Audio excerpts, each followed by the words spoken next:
عليكم ورحمة الله وبركاته.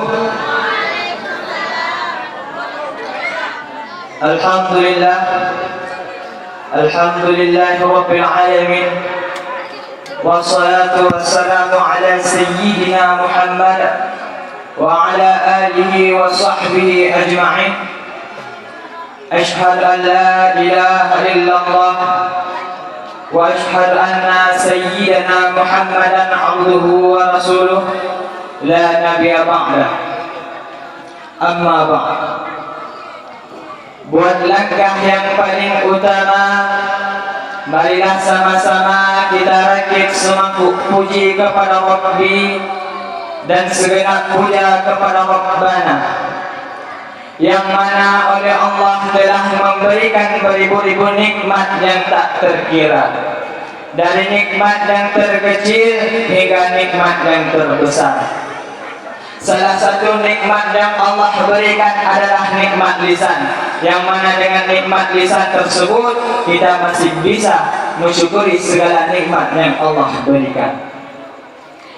Kemudian salawat diiringi dengan salam selalu kita sanjung sajikan kepada seseorang yang sampai saat ini, yang sampai detik ini masih menjadi motivasi segenap manusia,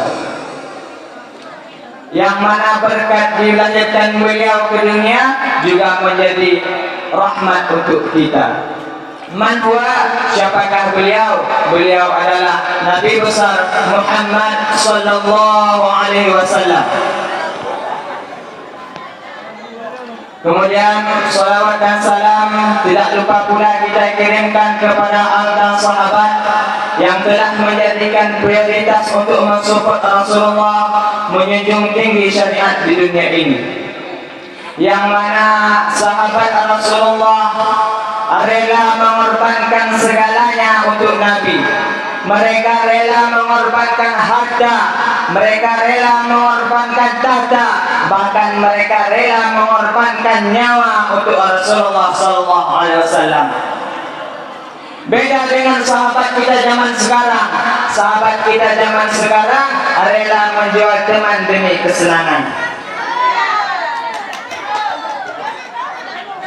Kemudian salam sejahtera kepada para alim ulama, baik ulama yang bersifat mutaqaddimin ataupun ulama yang bersifat mutaakhirin, yang muktabar kedua-duanya di sisi Allah Subhanahu wa taala ila yaumil, yang mana ulama diibaratkan seperti lentera ketika kita membutuhkan cahaya, yang mana ulama diibaratkan seperti petunjuk ketika kita sesat di jalan. Kami selaku insan dhaif tidak lupa mengatur kata-kata ketakdiman yang mulia kepada Walid Ayahanda Rohani kita bersama selaku pimpinan Daerah Madinatul Diniyah Asal Hidayatul Salam ma'al keluarga, dan kata-kata ketakdiman yang mulia kepada Abah, Abun, Abi Muhammad dan ma'al keluarga, dan kata-kata ketakdiman yang mulia kepada seluruh dewan guru, baik dewan guru putra ataupun dewan guru putri. Moga-moga beliau-beliau sekalian selalu dalam lindungan Allah Subhanahu wa taala. Amin amin ya rabbal alamin.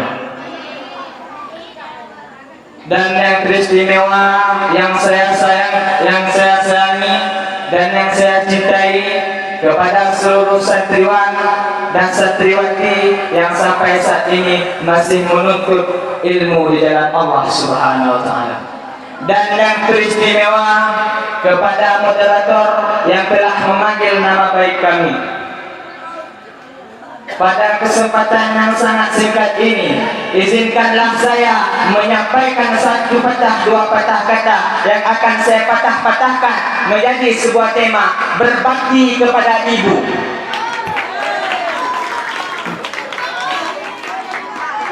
Sekarang banyak orang yang tak menghormati ibu.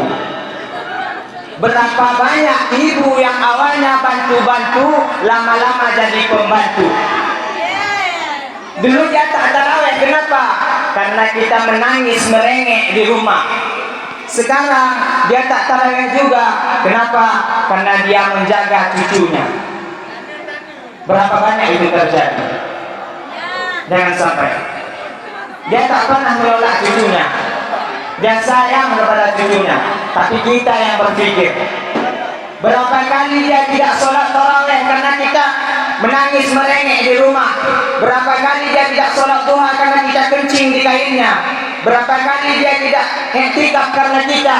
Andai dia masih hidup hari ini, datang belikan pakaian yang baik untuknya, belikan perhiasan kalau ada. Andai tidak, kau cium tangannya. Tapi yang sudah meninggal, jangan lupa kau doakan, Rabbighfirli wali walidayya warhamhuma kama rabbayani shaghira. Berdoa pun kau tak mau, apalagi akan kau bawa menghadap Allah Subhanahu wa taala. Meregang nyawa dia melahirkan engkau, 9 bulan 10 hari kau menumpang di perutnya, 2 tahun kau menyusui, melahirkan, menetes darahnya di badanmu. Andai kau gendong dia dari Aceh ke Mekah, kembali lagi, belum tentu dapat menebus dosanya saat melahirkanmu. Lalu apa yang bisa kau lakukan?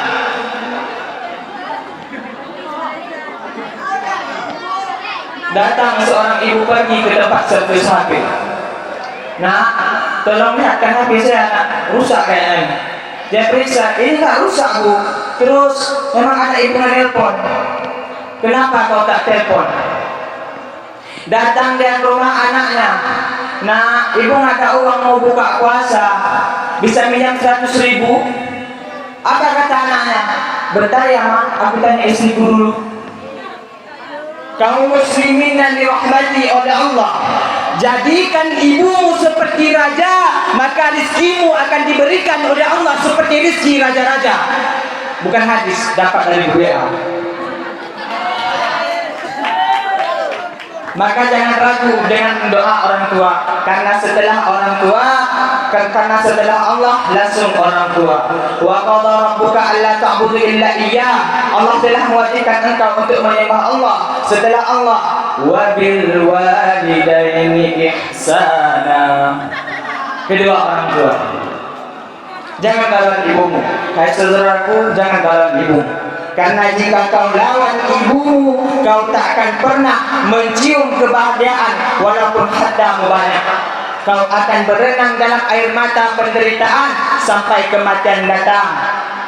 Ada pezina hidup di dunia senang, ada pencandu narkoba hidup di dunia senang.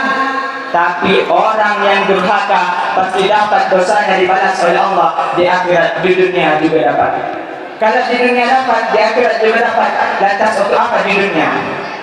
Di dunia itu DP-nya, nanti akan kau dapatkan kesalahan di akhirat. Datang seorang pemuda kepada Nabi. Dia bertanya, ya Rasulullah, izinkan aku mati syahid, karena kalau orang mati syahid tidak akan merasakan sakaratul maut illa qarqas, seperti cubitan pada tangan. Izinkan aku mati syahid, karena kalau aku mati syahid tidak akan ada azab kubur. Izinkan aku mati syahid, karena kalau aku mati syahid tidak akan ada hisab, langsung masuk surga.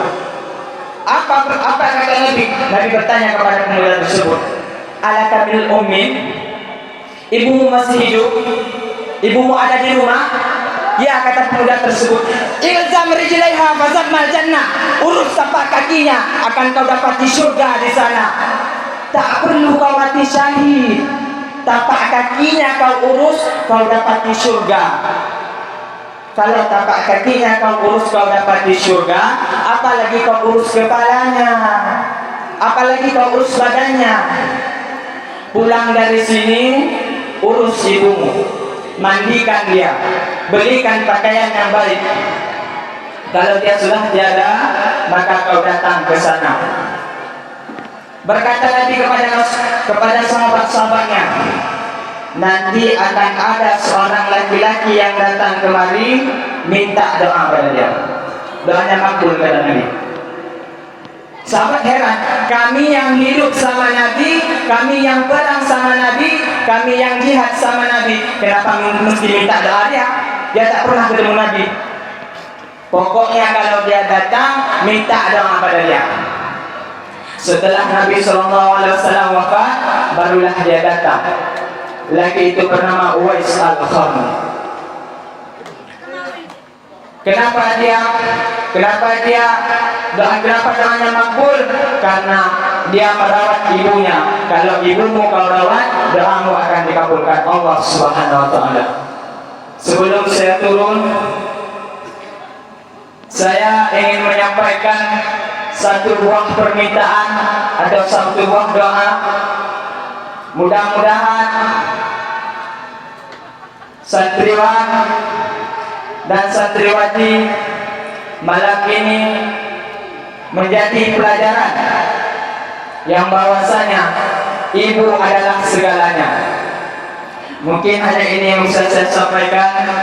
Lebih dan kurang saya minta maaf. Wabillahi taufiq wal hidayah. Wassalamualaikum warahmatullahi wabarakatuh.